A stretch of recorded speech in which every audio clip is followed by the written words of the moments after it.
Relax lang.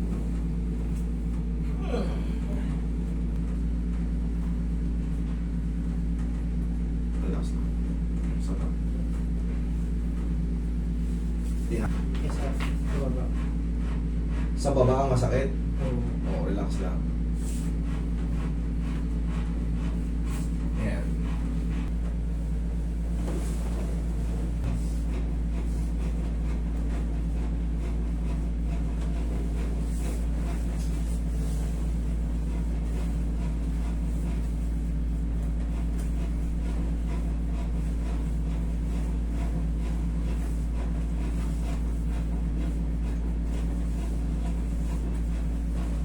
Meron kasi nasabing ko kung meron yung daw nakita sa... Yan. Adjust nyo yung point. Huwag pa ganyan, huwag pa ganyan. Tagilid nyo muna. Parang hindi pwersado. Sakit. Tukod yung pa yung siko. Tukod nyo po yung siko nyo. Yan. Sakit. Yan. Sakit yung botok.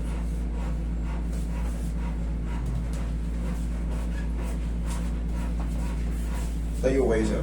Tutukuran ko muna. Sakit yung botok. Ito. Oo, yan. Dahil po yun sa antero. Ano, hindi ko muna tatanggalin yan.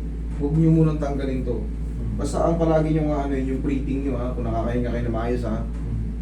Kailangan matansya nyo rin. Kailangan yung hininga nyo okay din.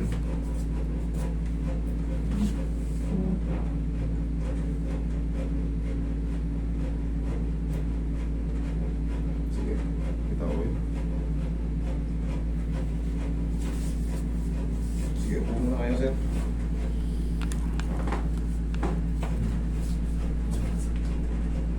Nagnanam doon. Ay, nag-graduate siya rin sa ano. Nagra-radiate siya dyan sa ano. Hmm. So, ito yung masakit sa inyo, ito. Itong portion na to. Oo. Yan. Sa pinaka-boundary.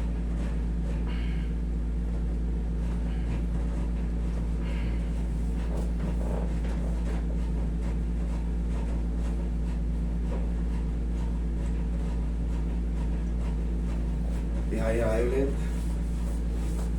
Naalala. Yan. Thank you. Shoot na siya eh. Shoot na siya. Kaya kinakaya niya rin pag ganyan. Ang problema, siyempre pag tumayo ka, yung body weight mo, una tayo okay pa, pero gaya nga na sinasabi mo, pag lumalakad ka na ng lumalayo, hindi ka makatagal. Bakit? Nakakatag habang papirat ng papirat. Eh wala ka nang pipiratin, gawa ng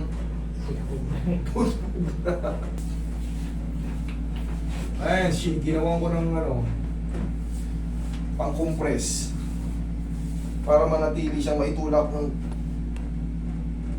may tutulak siyang paunti-unti. Yun lang po ang gagawin natin dyan. Hindi na po kayo pwede sa mga malakas na palagutok sa likod. Nabawasan po. Salamat po. Bossing, kailangan talaga. Ngayon bumalik sa second session. Pwede po pagka kayo ay may pain. Ngayon kasi wala naman. O, pagka may pain, ngayon nga po tiis-tiis lang. Pag may pain, adjust. Pag may pain, adjust. Pag wala, enjoy life. Pero sa akin nga, 60-40 ang take ko rito.